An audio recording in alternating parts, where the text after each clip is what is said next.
ప్రభు అయిన యేసుక్రీస్తు నామములో అందరికీ వందనాలు శుభములు। प्रभु यीशु मसीह के नाम में सभी को जय मसीह की। మనము ఇజ్రాయెల్ రాజుల గురించి నేర్చుకుంటూ వస్తున్నాం। हम इजरायली राजाओं के विषय में सीखते हुए आ रहे हैं। ఈ రోజు ఇజ్రాయెలుకు ఐదో రాజు అయిన జిమ్రీ గురించి నేర్చుకోబోతున్నాం। आज हम इजराइल का 5वां राजा जिम्री के विषय में सीखने वाले हैं। హల్లెలూయా। हालेलुया। దేవుడు ఇతని యొక్క తండ్రి పేరు పరిశుద్ధమైన గ్రంథంలో రాయబడలేదు। प्रिय परमेश्वर की संतान, इसके पिता का नाम पवित्र शास्त्र में लिखा नहीं है తల్లి పేరు కూడా రాయబడలేదు और माता का नाम भी नहीं लिखा है। ఒకసారి ముఖ్య వాక్యం చూసుకుందాము। एक बार हम मुख्य वचन को देखेंगे। మొదటి రాజుల గ్రంథము पहला राजा 16 అధ్యాయం 16 अध्याय 8వ వచనం నుంచి 20 వచనాలు। 8वें वचन से 20 वचन। ఒక వాక్యం మాత్రం చదువుకుందాం। एक वचन पढ़ेंगे। 15వ వచనం 15 वचन। यहूदा का राजा आसा के 27वें वर्ष में जिम्री तिर्सा में राज करने लगा और तिर्सा में 7 दिन तक राज करता रहा। उस समय के लोग फिलिस्तियों के देश गिब्बोतेन के विरुद्ध ढेरे किए हुए थे। దేవునికి స్తోత్రం। హల్లెలూయా। हालेलुया। ఇతని పరిపాలన సమయమును ఆలోచన చేస్తే प्रिय परमेश्वर की संतान, इसके राज्यकाल को विचार करने से BC 886 సంవత్సరము BC 886 साल। ఇతడు సింహాసనం ఎక్కిన సంవత్సరం రాయబడలేదు, इसके ये सिंहासन पर चढ़े हुए वर्ष को लिखा వయసు नहीं है, రాయబడలేదు। उम्र भी नहीं लिखा है। కానీ దేవుడు కేవలము 7 రోజులు మాత్రమే ఇజ్రాయిలును పరిపాలన చేసినట్టుగా కనబడుతున్నాడు। लेकिन ये सिर्फ 7 दिन तक ही इजराइल पर राज्य करता रहा करके दिखाई दे रहा है। మీరు ఈ వాక్యమును మీరు చదవండి, आप ये वचन को पढ़िए, మీకు చాలా విషయాలు తెలుస్తాయి। आपको बहुत सी बातें पता चलेगी। మనం ఒక కొన్ని విషయాలు మాత్రమే అనగా ఒక 4 విషయాలు మాత్రమే నేర్చుకోబోతున్నాం। हम 4 बातों को आज सीखने वाले हैं। మనం నేర్చుకునే ఈ వ్యక్తి పేరు జిమ్రీ। आज हम जिसके बारे में सीख रहे हैं उसका नाम जिम्री। ఈయన ఇజ్రాయేలుకు 5వ రాజు। ये इजराइल का 5वां राजा। జిమ్రీ అనే మాటకు అర్థం ఏంటిదంటే जिम्री नाम का अर्थ क्या है कहने से? అడవి మేక అని అర్థము। जंगली बकरी करके अर्थ है। హల్లెలూయా। हालेलुया। ఈయన ఏలా యొక్క యుద్ధ రథముల మీద అధికారి అయి ఉండెను। एला के युद्ध में ये एक अधिकारी के तरह था।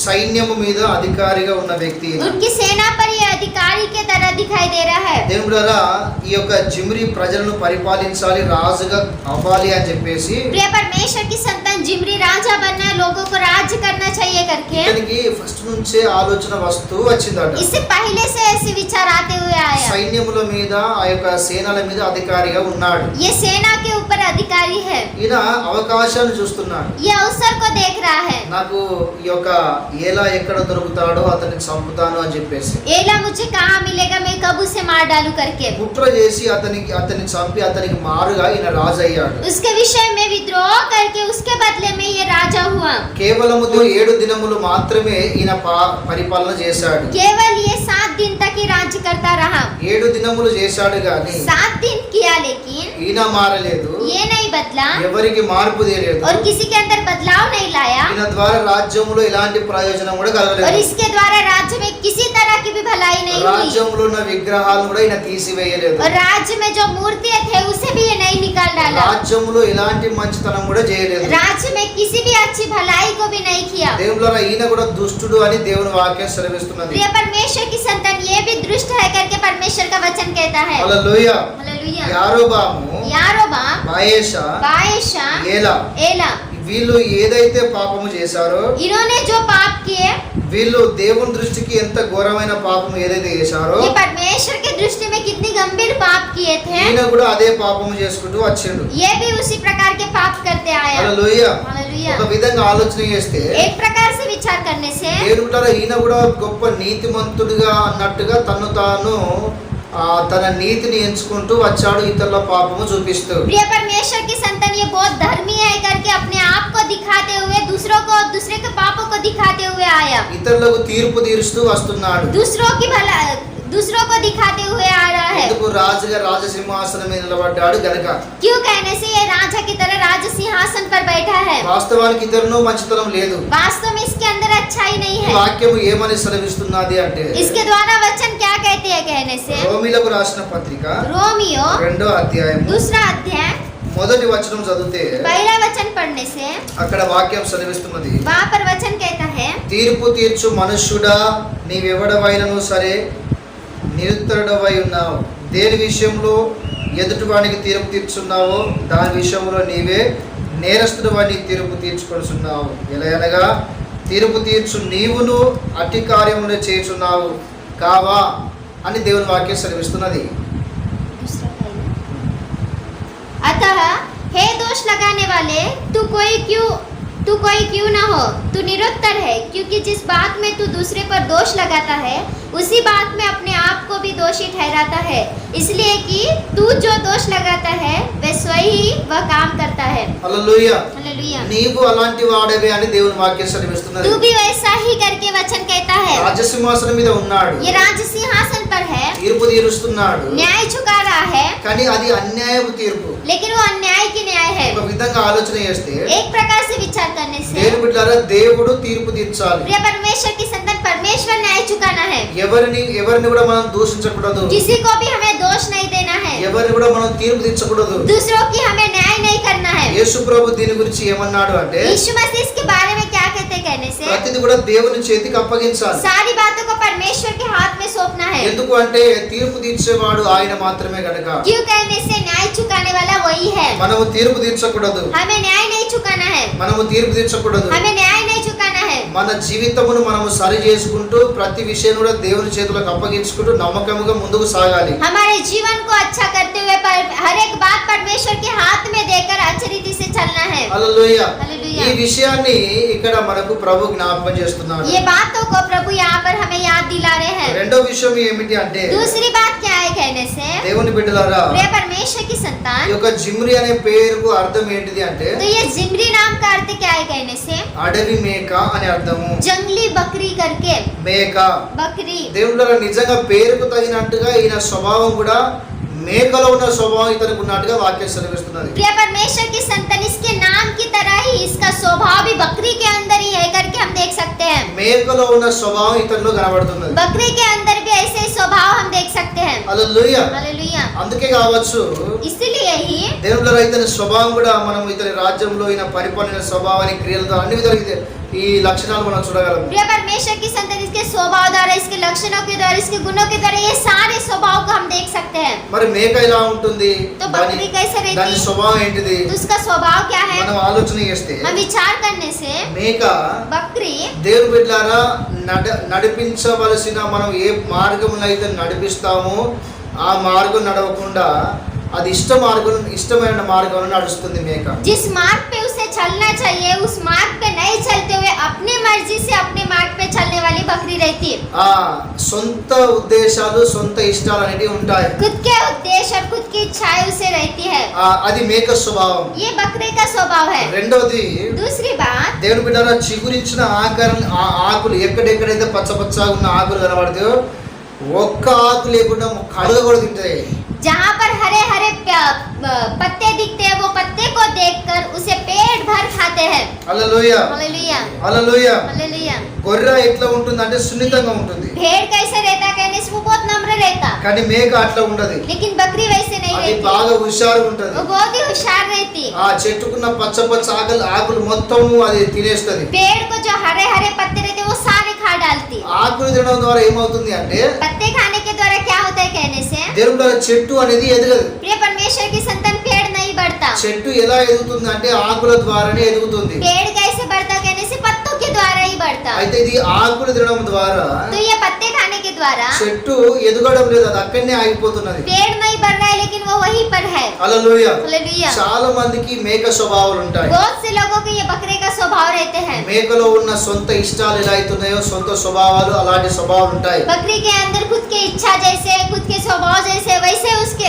कई लोगों के स्वभाव है. మేర ఆ విధముగా మనుషులను దేవుని బిడ్డలారా ఆత్మీయ జీవితంలో దిగజారగొట్టే వాళ్ళు చాలా మంది ఉంటారు. प्रिय परमेश्वर की संतान, मनुष्यों के भी आत्मिक जीवन में कमजोर करने वाले बहुत से लोग रहते हैं. పక్కోడు ఎదుగుతున్నాడు అంటే అస్సలు ఊరుకోరు, बाजू वाला बढ़ रहा है कहने से आप बिल्कुल नहीं सहन करते, అస్సలు ఊరుకోరు వాళ్ళు. बिल्कुल सहन नहीं करते. ఇప్పుడు ఎదగకుండా చేస్తున్నది మేకలు. अब बकरी क्या कर रही है, बढ़ने नहीं दे रही है. కొంతమంది దేవుళ్ళ దీవించబడుతున్నారు, దేవుళ్ళు ఎదుగుతున్నారు అంటే అస్సలు వారిని ఓరవరు కొంతమంది. प्रिय परमेश्वर की संतान कुछ लोग परमेश्वर के ऊपर आत्मिकता में बढ़ रहे कहने से बिल्कुल सहन नहीं करते। ఇది మేక స్వభావం. ये बकरी का स्वभाव है। ఇప్పుడు ఈ జిమ్రి కూడా ఇలాంటి స్వభావంతో ఉన్నట్టుగానే కనబడుతున్నాడు. तो अब ये जिम्री भी उसी स्वभाव के साथ हमें दिख रहा है। అందుకే इसीलिए ही సైన్యంలో అధికారిగా ఉన్నాడు. सेना में तो अधिकारी है, రాజసింహాసనం మీద ఏలా ఉన్నాడు. राजा के सिंहासन पर एला है। అయితే ఏలను చూస్తే ఈయన కళ్ళు మంట మండుతానే. एला को देखने के बाद इसकी आंखें जल रही है। నాకు ఎక్కడ దొరకడా, हाँ, ये मुझे कभी नहीं मिलेगा क्या? संपुता, इसे मार डालूंगा నేను రాజు కావాలి, और मैं राजा होना ఆ चाहिए, సింహాసనం నేనే కూర్చోవాలి. उस सिंहासन पर मैं ही बैठना चाहिए। కుట్ర చేశాడు. बहुत ही विद्रोह किया, దాన్ని అసూయ అంటారు. उसे बहुत क्रोध कहते हैं। దేవుని బిడ్డలారా, అది ఓర్వరితనం అంటారు. प्रिय परमेश्वर की संतान वो सहन नहीं करने वाला स्वभाव कहते చూడండి, हैं। ఇది గొర్రె స్వభావం, మేక స్వభావంగా కనబడుతున్నది. देखिए, बकरी के स्वभाव की तरह हमें दिख रहा है। ఇది మేక స్వభావంగా ये కనబడుతున్నది. बकरी के स्वभाव की तरह हमें दिख रहा है। అందుకే మత్తయి సువార్త 24వ అధ్యాయంలో యేసుప్రభు అన్నాడు, इसलिए मत्ती रचित सुसमाचार 24 अध्याय में यीशु मसीह कहते అంత్య हैं, దినములలో अंतिम दिनों में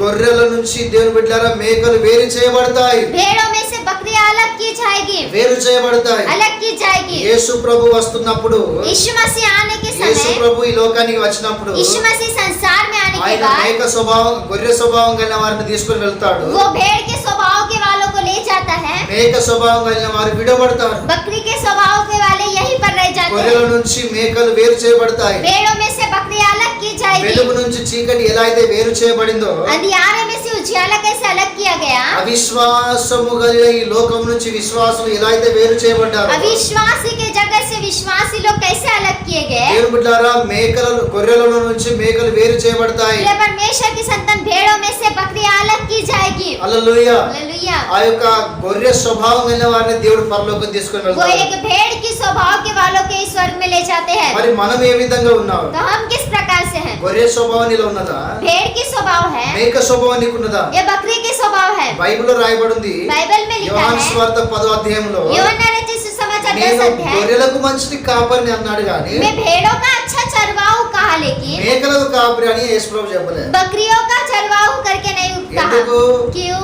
అవి చెప్పుతే ఇనే స్వభావం కలిటి అన్నిటి కావాయి. वो बताने वाले सुनने के स्वभाव के नहीं रहते। ఒక మార్గం చూపిస్తే ఇంకో మార్గంలో వెళ్తాయి. एक मार्ग दिखाने से दूसरे मार्ग पे चले जाते ఒకటి हैं, చెప్తే ఇంకోటి చేస్తాయి. एक बताने से दूसरा करते हैं, తమ ఇష్టానుసారం నడుచుకుంటారు. अपनी इच्छा के अनुसार चलते हैं, చెట్టు ఎదగకుండా చేస్తాయి. पेड़ नहीं बढ़ते हुए करते, చెట్టుకున్న పచ్చని ఆకులన్నీ తినేస్తాయి. पेड़ के हरे पेड़ सब पत्ते सब खा डालते हैं। దేవుడు ఇలాంటి స్వభావం గలవారు కొంతమంది ఉన్నారు. प्रिय परमेश्वर की संतान, ऐसे स्वभाव वाले कुछ लोग हैं। మనుషులు ఎదగకుండా, మనుషులు ఎదుగుతున్నప్పుడు చూసి ఓరలేని తనం గల వాళ్ళు ఉన్నారు. मनुष्य नहीं बढ़ते हुए बढ़ने वालों को देखकर जलन रखने वाले बहुत से लोग हैं। మనుషులను దేవుడిగా దిగజారి కొట్టే వాళ్ళు ఉన్నారు. मनुष्य को नीचे करने वाले लोग हैं, ఎంత చెప్పినా కూడా ఇష్టానుసారం నడుచుకునే వాళ్ళు ఉన్నారు. कितना भी बताने से खुद की इच्छा के अनुसार चलने वाले हैं। దేవుడు ఒక తవ్వ చూపిస్తే ఇంకో తవ్వలో పోయే వాళ్ళు ఉన్నారు. परमेश्वर एक रास्ता दिखाने से दूसरे रास्ते पर चलने वाले भी हैं। దీని విషయమై మనం మారు మనసు పొందాలి. इसके विषय में हमें मन फिराना है। ఒకవేళ మారు మనసు పొందకుండా అలాగే ఉన్నట్లయితే अगर मन नहीं फिराते हुए वैसे ही रहने से, దేవుడు అంత దినాల్లో దేవుని బిడ్డలారా గొర్రెల నుంచి మేకల స్వభావం కలిగిన వారిని వేరు చేస్తాడు. परमेश्वर की संतान, परमेश्वर भेड़ों में से बकरी स्वभाव वालों को अलग करता है। क्या? కనుక దేవుని బిడ్డలారా इसलिए प्रिय परमेश्वर की గొర్రె संतान, స్వభావం ఉండాలి, भेड़ का स्वभाव रहना మేక चाहिए, స్వభావం ఉండకూడదు. बकरी का स्वभाव नहीं रहना ఈ चाहिए। యొక్క మేక స్వభావం కనబడుతున్నది జిమ్రిలో. तो ये बकरी के स्वभाव को हम जिब्री के अंदर देख सकते हैं। మరి దేవుడు ఏమి చేశాడు అంటే, तो परमेश्वर ने क्या किया कहने అతడు से, మారు మనసు పొందాలని దేవుని బిడ్డలారా దేవుడు అతనికి సమయం ఇచ్చాడు. वो मन फिराना चाहिए करके प्रिय परमेश्वर की संतान उसे वक्त दिया गया। అతడు పశ్చాత్తాపడాలని, वो पश्चाताप करने के लिए, ప్రార్థించాలని, प्रार्थना करने के దేవుని लिए, ఎదుట మోకాళ్ళు వంచాలని परमेश्वर के सामने घुटने टेकने चाहिए करके దేవుడు అతనికి परमेश्वर ने उसे, దేవుని బిడ్డలారా 7 రోజులు సమయం ఇచ్చాడు. प्रिय परमेश्वर की संतान 7 दिन का वक्त दिया, 7 రోజులు సమయం ఇచ్చాడు. 7 दिन तक वक्त दिया। మరి మారు మనసు పొందాడా అంటే तो मन फिराया क्या कहने से, మారు మనసు పొందలేదు. मन नहीं फिराया। మారు మనసు పొందకుండా मन नहीं फिराते हुए ही దేవుని శిక్షను తన మీదకి తెచ్చుకున్నాడు. परमेश्वर के शिक्षा को अपने ऊपर ला लिया। దేవుని బిడ్డలారా మారు మనసు పొందకపోతే శిక్ష అనేది వస్తుంది. प्रिय परमेश्वर की संतान, मन नहीं फिराने से शिक्षा आती है। అపోస్తల కార్యం 5వ అధ్యాయం प्रेरितों के काम 5 अध्याय మొదటి నుంచి 5 వచనాలు మనం చదివినట్లయితే पहले से 5 वचन अगर हम पढ़ने అక్కడ से రాయబడి ఉంది, वहाँ पर लिखा है అననీయ సఫీరాలు ఉన్నారు. अनन्या और सफीरा है, వాళ్ళు పరిశుద్ధాత్మను మోసం చేశారు. वो पवित्र आत्मा को धोखा दिए। దేవుడు వాళ్ళకు బైబిల్ రాయబడి ఉంది 3 గంటలు సమయం ఇచ్చాడు. प्रिय परमेश्वर की संतान, बाइबल में लिखा है उन्हें 3 घंटे तक वक्त मिला। 3 గంటలు వాళ్ళకు సమయం ఇచ్చాడు. 3 घंटे तक वक्त కానీ मिला, వాళ్ళు మారు మనసు పొందలేదు. लेकिन उन्होंने मन नहीं फिराया, అబద్ధం ఆడారు. झूठ बोले, పరిశుద్ధాత్మని మోసం చేశారు. पवित्र आत्मा को धोखा दिए। వెంటనే దేవుళ్ళరా వాళ్ళు అక్కడనే పడిపోయి వాళ్ళు మృతి చెందినట్టుగా వాక్యం సెలవిస్తున్నారు. तुरंत ही वो वहाँ पर गिर के मर गए करके वचन में लिखा है। హల్లెలూయా. हालेलुया। మారు మనసు పొందకపోతే శిక్ష అనేది వస్తుంది. मन नहीं फिराने से शिक्षा आती है। యోనా గ్రంథము योना 3వ అధ్యాయం 3रा अध्याय 5వ వచనం నుంచి 5वें वचन से 10 వచనాలు చదివితే 10 वचन पढ़ने से యోనా నినివే పట్టణానికి योना निनवे शहर को వెళ్ళి సువార్త ప్రకటించమని దేవుడు చెప్పాడు. पर जाकर सुसमाचार प्रकट कर करके परमेश्वर ने कहा। ఏమి సువార్త?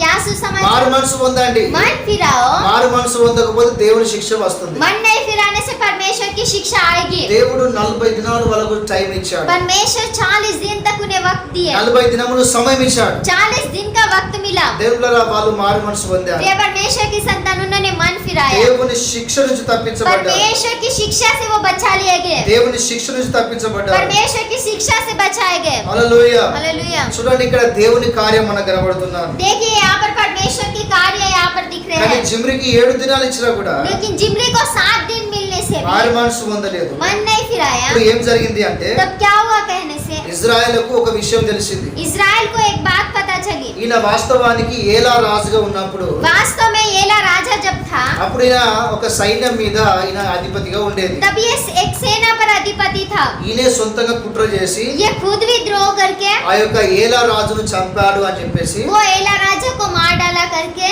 ఇజ్రాయెల్ తెలిసింది ఆ విషయం. ये इजरायली लोगों को पता चला। ఇప్పుడు ఇజ్రాయెల్ ఏం చేస్తున్నారు అంటే अब इजरायली लोग क्या कर रहे कहने से, ఇంత దుర్మార్గుడా జిమ్రీ, हाँ इतना बुरा है क्या जिम्री, అయితే ఇలాంటి వాడు రాజుగా ఉండడానికి వీల్లేదు ऐसा राजा रहने के लिए संभव नहीं है। అని ఏం చేశారు అంటే ऐसा करके उन्होंने क्या किया कहने से, ఒమ్రీ అనే ఒక వ్యక్తి ఉన్నాడు. ओमरी करके एक व्यक्ति है। దేవుళ్ళ ఇజ్రాయెల్ అందరూ కలిసి అతన్ని రాజుగా పట్టాభిషేకం చేశారు. प्रिय परमेश्वर की संतान, सारे इजरायली मिलके उसे राजा की तरह अभिषेक किए। మొదటి రాజుల గ్రంథం 16వ అధ్యాయం 16వ వచనం రాయబడి ఉంది. पहला राजा इसका 16 अध्याय 16 वचन में लिखा है। ఇప్పుడు ఒమ్రీని రాజుగా చేశారు వాళ్ళు. अभी ये लोगों ने ओमरी को राजा किए। ఇప్పుడు ఒమ్రీ ఏం చేశాడు అంటే तब ओमरी ने क्या किया कहने से, ఇప్పుడు రాజసింహాసనం ఎక్కాలంటే జిమ్రీ మరణించాలి. अब राज सिंहासन पर चढ़ने के लिए जिम्री मर जाना चाहिए। అందుకొరకు ఒమ్రీ ఏం చేశాడు అంటే इसलिए ओमरी ने क्या किया कहने से, మంచి సమయం చూశాడు. अच्छे वक्त को देखा, మంచి సమయం చూసి अच्छे वक्त को देखकर ఇజ్రాయెల్ అందరితో కలిసి इजरायली लोगों से मिलकर దేవుని బిడ్డలారా ఈ యొక్క జిమ్రీ మీద పడి एक जिम्री के ऊपर वो गिरकर అతన్ని చంపినట్టుగా వాక్యం उसे సెలవిస్తుంది. मार डाले करके वचन में लिखा है। హల్లెలూయా. हालेलुया। చూడు, ఎవరు తోడుకున్న బొందలో వాళ్ళే పడతారని కొంతమంది పెద్దలు ఒక సామెతగా ఇలా ఎత్తిపడతారు. देखिए कुछ लोग जो अपने लिए दूसरों के लिए गड्ढा खोदते हैं उसी में गिर जाते करके कुछ बूढ़े लोग कहते हैं। ఎవరు తోడుకున్న బొందలో వాళ్ళే పడతారు. जो अपने दूसरों के लिए गड्ढा खोदते हैं उसमें वो आप ही गिरते हैं। ఏలా గురించి एला के विषय में ఏలాను ఏం చేశాడు? एला ने क्या किया, కుట్ర చేసి చంపాడు. उसे ये विद्रोह करके मार डाला। మరి ఈయన ఎలా చచ్చిపోయిండు? तो ये कैसे मर गया? ఈయన కట్టే చచ్చాడు. ये भी वैसे ही मर गया। మంచిగా ఆలోచన చేయండి. अच्छी रीति से विचार యేసు कीजिए। ప్రభును సైనికులు పట్టుకున్నప్పుడు यीशु मसीह को सैनिक लोग जब पकड़े थे అప్పుడు యేసు ప్రభులో శిష్యులో ఒక వ్యక్తి ఏం చేశాడు అంటే तब यीशु मसीह के चेलों में से एक व्यक्ति ने क्या किया कहने से, చిన్న కత్తిని చూసి ఒక సైనికుని చెవి నరుకుతాడు. एक चाकू को लेकर उस सैनिक के कान को काट डालता అప్పుడు है। యేసు ప్రభు ఏమన్నాడు? तब यीशु मसीह ने क्या कहा, కత్తి పట్టుకున్నవాడు దానితోనే మరణించును అన్నాడు. जो तलवार पकड़े है वो उसी से मार डाला जाएगा। గళితులకు రాసిన పత్రిక गलतियों 6వ అధ్యాయం 6वां अध्याय 7వ వచనం చదివినట్లయితే 7वां वचन पढ़ने से అక్కడ ఈ విధంగా రాయబడింది. वहाँ पर इस प्रकार से लिखा है, మోసపోకుడి, దేవుడు వ్యక్తినిపబడు మనుషుడు ఏమి విత్తునో అదే పంట కోయును అని వాక్యం సెలవిస్తుంది. क्योंकि जो अपने शरीर के लिए बोता है वह शरीर के द्वारा विनाश की कटनी काटेगा, और जो आत्मा के लिए बोता है वह आत्मा के द्वारा अनंत जीवन की कटनी काटेगा करके लिखा है। హల్లెలూయా. हालेलुया। మనుషులు ఏది విత్తుతారో అదే పంట కోస్తారు. मनुष्य जो बोते हैं उसी को काटेंगे। ఉదాహరణకు బైబిల్లో చాలా ఉన్నాయి. उदाहरण में बाइबल में बहुत सारे लिखा है। దేవులారా ఈ యొక్క ఎస్తేరు సమయంలో కూడా प्रिय परमेश्वर की संतान एस्तेर के वक्त में भी అక్కడ హామాను అనే ఒకడు ఉన్నాడు. वहाँ पर हामान नाम के एक व्यक्ति है। ఈ మొర్దెకైని చంపుదామని చెప్పేసి ఒక కొయ్య తయారు చేస్తాడు. मोर्देकाई को मारने के लिए एक खंबे को खड़ा किया। మరి తర్వాత ఏం జరిగింది అంటే तो बाद में क्या हुआ कहने से తయారు చేసుకున్న అదే కొయ్య మీద ఈ హామానే ఉరి చేయబడి చచ్చిపోయాడు. చంపేశాడు. जो उसने तैयार किया हुआ खंबा था उसी पर हामान खुद मार दिया गया। చంపబడ్డాడు. मार दिया गया। చూడు, తయారు చేసుకున్న కొయ్య మీద తానే చంపబడ్డాడు. देखिए तैयार किए हुए खंबे में वो आप ही मर गया। తానే తోడుకున్న బొందులో ఆయనే పడ్డాడు. अपने आप ही खोदे हुए खड्डे में वो आप ही गिर गया। కనుక దేవుళ్ళ చాలా జాగ్రత్తగా ఉండాలి. इसलिए प्रिय परमेश्वर की संतान सावधान रहना ఎవరి है। మీదకి చేయొద్దు, एक किसी के ऊपर हाथ नहीं ఎవరిని उठाना है, మోసం చేయొద్దు, किसी को धोखा नहीं देना है, ఎవరిని కొట్టకూడదు. किसी को मारना नहीं है। దేవుళ్ళారా మనం ఎవరి దగ్గర లంచాలు పుచ్చుకోకూడదు. कि प्रिय परमेश्वर की संतान किसी के पास हमें कुछ लेना नहीं है, ఎవరిని అన్యాయం తీర్పు తీర్చకూడదు. किसी को अन्याय का न्याय नहीं चुकाना है। మనము చాలా జాగ్రత్తగా ఉండాలి. हमें बहुत ही सावधान के साथ रहना है। మనుషుడు ఏది విత్తాడో అదే పంట కోస్తాడు. मनुष्य जो बोएगा उसी को काटेगा। మనం ఎంత జాగ్రత్తగా ఉంటే ఈ లోకంలో అంత మంచిది. हम कितने सावधान के साथ रहने से इस संसार में उतना अच्छा है। హల్లెలూయా. हालेलुया। రాజనగరంలోనికి వెళ్ళి राजनगर में जाकर ఆయన రాజనగరానికి అగ్ని పెట్టుకొని वो राजनगर को आग लगाकर గతి లేని వాడిగా, जो ఏమి లేని వాడిగా, कुछ भी नहीं ऐसे रहने ఎవరు के లేని వాడిగా कोई भी उसे नहीं रहने के అందులో द्वारा పడి దేవులారా చచ్చిపోయినట్టుగా వాక్యం సెలవిస్తున్నది. उसी में गिरकर वो मर गया करके वचन में लिखा है। ఆత్మహత్య చేసుకున్నాడు. वो आत्महत्या किया, భయపడి ఆత్మహత్య చేసుకున్నాడు. डरकर आत्महत्या किया। మీరు ఇక్కడ ఆలోచన చేయండి. आप यहाँ पर विचार कीजिए। దేవులారా బైబిల్లో ఇస్కరియోతు యూదా కూడా ఆయన ఆత్మహత్య చేసుకొని प्रिय చనిపోయాడు. परमेश्वर की संतान बाइबल में यूदा इस्करियोती भी आत्महत्या करके मरते हैं। బైబిల్లో మనం చూసినట్లయితే बाइबल में हम देखने से ఈ ఆత్మహత్య అనేది దేవులారా ఇది ఒక దయ్యం స్పిరిట్. ఇది ये आत्महत्या एक शैतान की आत्मा है। దరిద్రం ఏంటిదంటే और दरिद्र बात क्या है ఇందులో कहने చాలా से? మంది క్రైస్తవులు ఉన్నారు. इसमें बहुत से मसीह लोग भी हैं।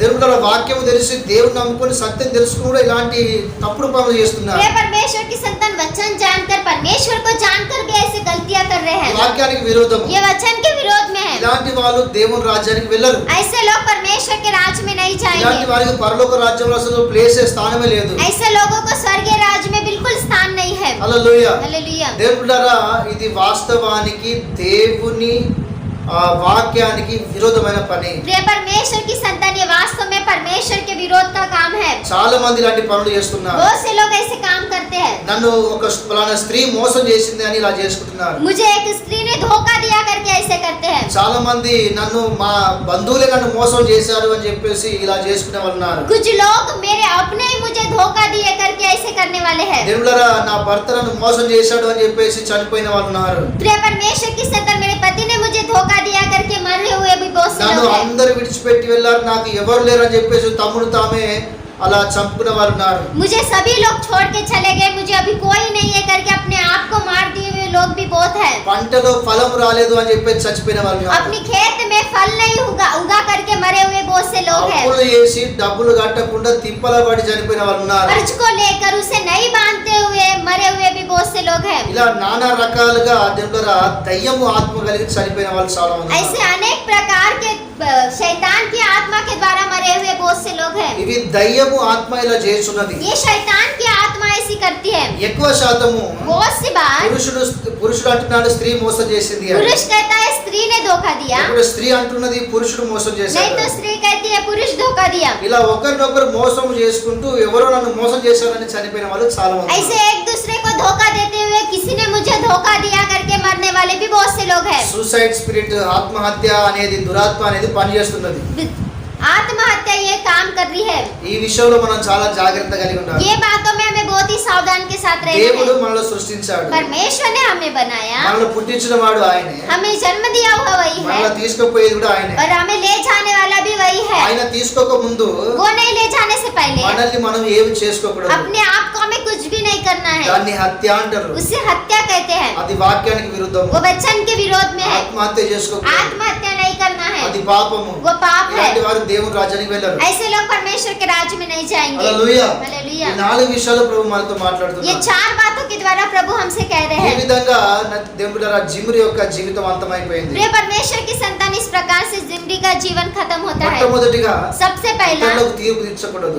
दूसरों की न्याय नहीं करना है, మనం దేవుని చేతులకు అప్పగించాలి. हमें परमेश्वर के हाथ में देना है। రెండోది दूसरी बात, ఏక స్వభావం ఉండకూడదు. बकरी का स्वभाव नहीं रहना है, ఒరే స్వభావం ఉండాలి. भेड़ का स्वभाव रहना है। మూడోది तीसरी बात, పశ్చాత్తాప హృదయం ఉండాలి. पश्चाताप का मन रहना चाहिए।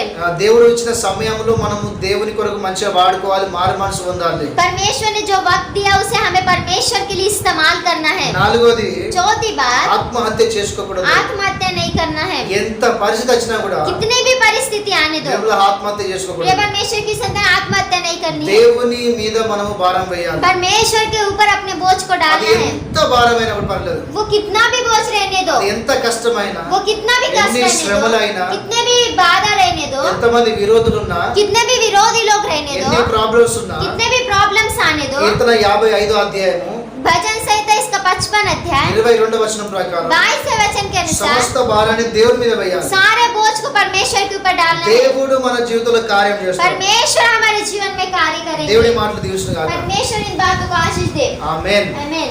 Praise the Lord. Praise Lord.